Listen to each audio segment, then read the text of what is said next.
Hello and welcome to Unacademy. मैं शुभम सिसोदिया आप सबका बहुत स्वागत करता हूं। आप में से ज़्यादातर लोगों ने एक लाइन सुनी होगी नेल्सन मंडेला के द्वारा, education is the most powerful weapon to change the whole world. और इसी वेपन की तरफ, या फिर मैं ये कहूँ इसी एजुकेशन को प्राप्त करने के लिए, या फिर मैं ये सीधी भाषा में कहूँ तो लिटरेसी को, उसको प्राप्त करने के लिए हमारा देश आगे की तरफ यहाँ पर बढ़ रहा है। रिसेंटली हमने इंटरनेशनल लिटरेसी डे सेलिब्रेट किया और इसी मौके पर भारत के एक और राज्य के द्वारा बड़ी जो उपलब्धि है उस उपलब्धि को यहाँ पर दर्ज कराया गया। आप यहाँ पर देख सकते हैं, Himachal Pradesh becomes fully literate state, ये ऐसी न्यूज़ हमें यहाँ पर देखने को मिली हैं। तो हिमाचल प्रदेश ने यहाँ पर ऐसा क्या किया जो एक इतनी बड़ी जो उपलब्धि है वो दर्ज कराई। 99% को भी क्रॉस करके जो लिटरेसी वो यहाँ की हो गई। अब इस जर्नी को हम समझने की कोशिश करेंगे कि हिमाचल प्रदेश ने ऐसे क्या स्टेप उठाए थे जिसने, जब हिमाचल प्रदेश जो बना था या फिर जब आज़ादी के समय के बारे में हम बात करें तो लगभग 7% लिटरेसी थी यहाँ की। 7% से 99% तक का, या फिर मैं कहूँ लगभग 100% का जो सफ़र है वो सफ़र कैसा रहा और बाकी राज्यों को इनसे क्या सीखना चाहिए। और अगेन अभी भी हिमाचल प्रदेश के सामने ऐसी क्या चुनौतियां हैं उनके बारे में हम यहाँ पर समझने की कोशिश करेंगे। चलिए आगे बढ़ते हैं। लेकिन जब हम यहाँ पर एजुकेशन के बारे में बात करते हैं, जब हम यहाँ पर लिटरेसी के बारे में बात करते हैं, तो यूपीएससी का एक क्वेश्चन देख लेते हैं। यूपीएससी ने 2012 में एक सिंपल सा क्वेश्चन पूछा। आप सब लोग इस क्वेश्चन का आंसर मुझे करें, उसके बाद हम अपने इस टॉपिक की ओर बढ़ रहे होंगे। भारत के संविधान के निम्न में से कौन से प्रावधान शिक्षा पर प्रभाव डालते हैं? काफी कॉमन सेंस बेस्ड क्वेश्चन है, तो आप इसे सभी अटेम्प्ट करने की कोशिश करें, कमेंट सेक्शन में इसका आंसर आप करने की कोशिश करें। डीपीएसपीस, ग्रामीण और शहरी स्थानीय निकाय, 5वीं अनुसूची, 6ठी अनुसूची, 7वीं अनुसूची, इनका प्रयोग करके आपको सही बताना है कि कौन कौन से प्रोविजंस, कौन कौन सी अनुसूचियां और ये प्रोविजंस हैं जो कि शिक्षा पर प्रभाव डालते हैं। सही आंसर आप सभी लोग कमेंट सेक्शन में करेंगे। 2012 में यूपीएससी के द्वारा इस क्वेश्चन को यहाँ पे पूछा गया था, राइट। चलिए अब पूरा समझने की कोशिश करते हैं हिमाचल प्रदेश वाले पूरे के पूरे टॉपिक को। तो हम देखेंगे अंतर्राष्ट्रीय साक्षरता दिवस, जिसे हम 8 सितंबर को सेलिब्रेट कर रहे होते हैं। हिमाचल प्रदेश के सीएम जो सुखविंदर सिंह सुक्खू जी हैं, उन्होंने यहाँ पर अपने राज्य को पूर्ण साक्षर का जो दर्जा है वो दर्जा उनके द्वारा यहाँ पे दिया गया। अब ये 99.3% का जो लिटरेसी रेट है हिमाचल प्रदेश में हमें देखने को मिला है, जो कि नेशनल एवरेज से भी ज्यादा है। जैसा मैंने बताया कि आज़ादी के समय ये जो एवरेज था 7% था, और अब हम बात करें तो जो हिमाचल प्रदेश है वो छात्र और शिक्षक अनुपात में देश में पहले स्थान पर, यानी कि वहाँ पर नंबर ऑफ जो टीचर्स हैं वो एक सिग्निफिकेंट और एक अप्रोप्रिएट नंबर हमें वहाँ पर देखने को मिल जाता है। और साथ ही साथ ड्रॉप आउट जो रेट है वो भी लगभग 0 हो चुकी है, यानी कि जब बच्चे आ रहे हैं और अगली क्लासेस में प्रमोट हो रहे हैं तो यानी कि वो ड्रॉप नहीं हो रहे हैं, कंटिन्यूसली जो बच्चे हैं वो आगे की ओर पढ़ते हुए कंटिन्यू चीज़ों को यहाँ पर कर रहे हैं। 48 में हम बात करें तो सबसे कम साक्षरता हिमाचल यहाँ पे 7% था। अब एक जर्नी को हम यहाँ पर समझने की कोशिश करें कि कैसे 7% से आज 100% की ओर मूव किया है इसने, हिमाचल ने 99% की ओर मूव किया है। 71 में राज्य का गठन होता है और शिक्षा के सुधारों में तेजी हमें यहाँ पर देखने को मिलती है। और 80 से 90 के दशक के अंदर हम देखेंगे वहाँ पर डिस्टेंस और जो ट्राइबल जो रीजन्स हैं, उन रीजन्स में जो ट्राइबल स्कूल्स हैं, जो बच्चे हैं, वहाँ पर हमने एजुकेशन का प्रसार किया हिमाचल के अंदर।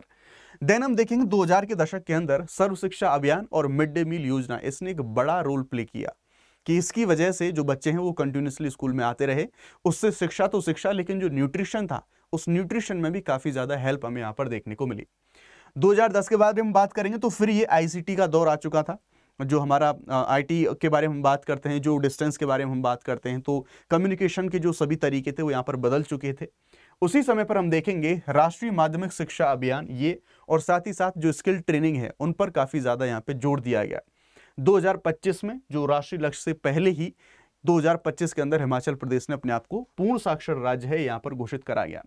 क्यों ऐसा क्या किया इन्होंने, इनकी सफलता के क्या कारण रहे हिमाचल से? अगर बाकी राज्यों को भी सीखना हो, स्पेशली नॉर्दर्न स्टेट के बारे में बात करूं, जो अन्य नॉर्दर्न स्टेट हैं उनके बारे में बात करें तो उन्होंने एजुकेशन को हाई प्रायोरिटी पर रखा।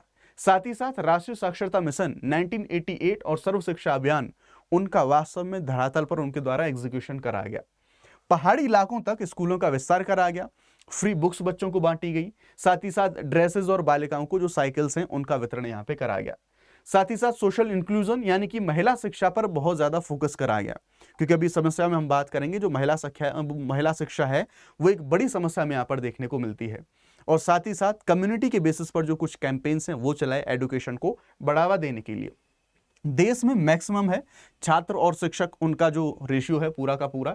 इससे क्वालिटेटिव और साथ ही साथ जब एडुकेटर्स या फिर जब टीचर्स अप्रोप्रिएट अमाउंट में या फिर अप्रोप्रिएट नंबर में अवेलेबल होते हैं तो क्वालिटेटिव एडुकेशन हो पाती है, व्यक्तिगत रूप से सीख पाते हैं। जो मिड डे मील है, साथ ही साथ जो छात्रवृत्ति है, स्कॉलरशिप जैसी चीजें हैं, उनसे ड्रॉप आउट लगभग जीरो हमें यहाँ पर देखने को मिला है। लेकिन अभी ओवरऑल तो हम बात करें, ओवरऑल के साथ साथ हिमाचल के सामने भले ही साक्षरता दर पूर्ण तरीके से प्राप्त कर ली हुई, लेकिन अभी भी कुछ चुनौतियां यहाँ पे बनी हुई हैं। जैसे ये कार्य क्षमता होनी चाहिए, यानी कि ये नहीं कार्य आप पढ़ना लिखना सीख गए, उसका एक्चुअल में यूज होना चाहिए। जो साक्षरता, जो लिटरेसी है, उसका वास्तविक तरीके से यूज होना चाहिए। और साथ ही साथ ये आप एम्प्लॉयमेंट ले सकें, रोजगार हासिल कर सकें, ऐसी साक्षरता में ये बदलना चाहिए। डिजिटल विभाजन ये पूरे भारत की एक बड़ी समस्या है कि जो आईसीटी और आईसीटी के साथ साथ जो मूलभूत समस्याएं हैं, उनका दूर दराज के जो एरियाज हैं, जो दुर्गम क्षेत्र हैं, वहां पर अभी अभाव हमें यहाँ पर देखने को मिलता है। तो जो मेट्रोपॉलिटन सिटीज हैं या फिर मेट्रोपॉलिटन एरियाज हैं और साथ ही साथ ग्रामीण और दूर दराज के क्षेत्र हैं, उनमें एक बड़ा गैप, यानी कि क्षेत्रवार जो गैप है, वो गैप हमें यहाँ पर देखने को मिलता है। साथ ही क्वालिटी वर्सेस क्वांटिटी, इसके बारे में बात करें तो हमें नंबर के पीछे नहीं भागना चाहिए कि इतने परसेंटेज हमने जो है नामांकन है वो हमने यहाँ पर देख लिया, बल्कि हमें बच्चों की क्रिएटिव और साथ ही साथ कंस्ट्रक्टिव जो आलोचनात्मक सोच है, उस पर बच्चों के दिमाग को हमें डेवलप करना, उसको फोकस करना, सो दैट उसे आगे जाके वो अपने जीवन के लिए जो आजीविका जैसी चीजें हैं, स्किल्स जैसी चीजें उनमें कन्वर्ट कर सकें। रोजगार और पलायन को हमें मेंटेन करना है, यानी कि शिक्षित जो युवा है वो ज्यादातर अच्छे अवसरों के लिए अपनी जो मूल जगह है उसको छोड़ देते हैं, जैसे प्रवासन की समस्या, डेमोग्राफिक प्रॉब्लम्स हैं, वो क्रिएट होती हैं। साथ ही साथ बुजुर्ग वर्ग की निरंतर साक्षरता सुनिश्चित करना, वो सारी चीजें, यानी कि जो वयस्क शिक्षा है, जो हमारे अडल्ट्स हैं उनको, यानी कि यहाँ पर बात बोली जा रही है बेसिकली जो हायर एजुकेशन है, जो उच्च शिक्षा है, उस उच्च शिक्षा के बारे में बात करने की यहाँ पे कोशिश करी जा रही है, राइट। अब कुछ सर्वे का डेटा देखने की कोशिश करते हैं जो कि ओवरऑल पूरे भारत के स्तर पर है। यहां पर हम देखेंगे पीरियोडिक लेबर फोर्स सर्वे 2023-24 और भारत में लिटरेसी के बारे में बात करें तो 2011 की जनगणना 74% थी, अब 2023-24 में 80.9% बढ़ गई है। ये ओवरऑल इंडिया के कॉन्टेक्स्ट में मैं आपको यहां पे बता रहा हूं। लेकिन अंतर है, यस, जैसा मैंने बताया कि शहरी क्षेत्रों में बेहतर स्थिति है जबकि ग्रामीणों में समस्या है। और उसके अलावा लिंग के आधार पर भी समस्या हमें देखने को मिलेगी। जैसे पुरुष हैं उनमें साक्षरता दर ज्यादा, यानी कि 87.2%, और महिला उनमें 74.6% जो हमारा लिटरेसी वो देखने को मिला है। मिजोरम के बारे में बात करें 98.2%, और केरल जैसे राज्य हैं यानी कि वो अग्रणी हैं उनमें, जबकि बिहार, एमपी, राजस्थान ये राज्य हमें काफी ज्यादा पिछड़े देखने को मिल रहे हैं। तो ये डिवाइड भी हमें फिलअप करने की जरूरत है। अब जो इनइक्वालिटीज हैं उनके बारे में बात करें तो जैसा लैंगिक मैंने बताया कि बाल विवाह स्पेशली राजस्थान, यूपी जैसे एरियाज हैं, हरियाणा जैसे एरियाज हैं, वहां पर देखने को मिलती है। बच्चियों के ऊपर घरेलू जिम्मेदारियों का बोझ डाल दिया जाता है और सुरक्षा की बाधाएं, यानी कि अगर स्कूल कॉलेज जाती हैं तो सुरक्षा का भी एक बड़ा मुद्दा उनके सामने आता है। ग्रामीण शहरी गैप है वो मैं आपको बता चुका हूं, डिजिटल डिवाइड है वो ऑलरेडी काफी ज्यादा अवेलेबल है। और क्षेत्रीय यानी कि पूर्वोत्तर राज्य बेहतर कर रहे हैं, नॉर्थ के जो ज्यादातर राज्य हैं वो काफी अभी कमजोर हैं इस मामले में। अब इसकी आप इंपॉर्टेंस को समझने की कोशिश कीजिए। अगर आप यूपीएससी का एग्जाम देंगे तो ये जो डेटा है आप इसे मेंस एग्जामिनेशन में जरूर कोट करें। अगर आप यहां पर देखेंगे इकोनॉमिक जो हमारा एम्पावरमेंट है उसके बारे में बात करें तो अगर किसी व्यक्ति को आप शिक्षित करते हैं तो रोजगार जैसी चीजें डेवलपमेंट में उसका सीधा पार्टिसिपेशन हमें देखने को मिलता है।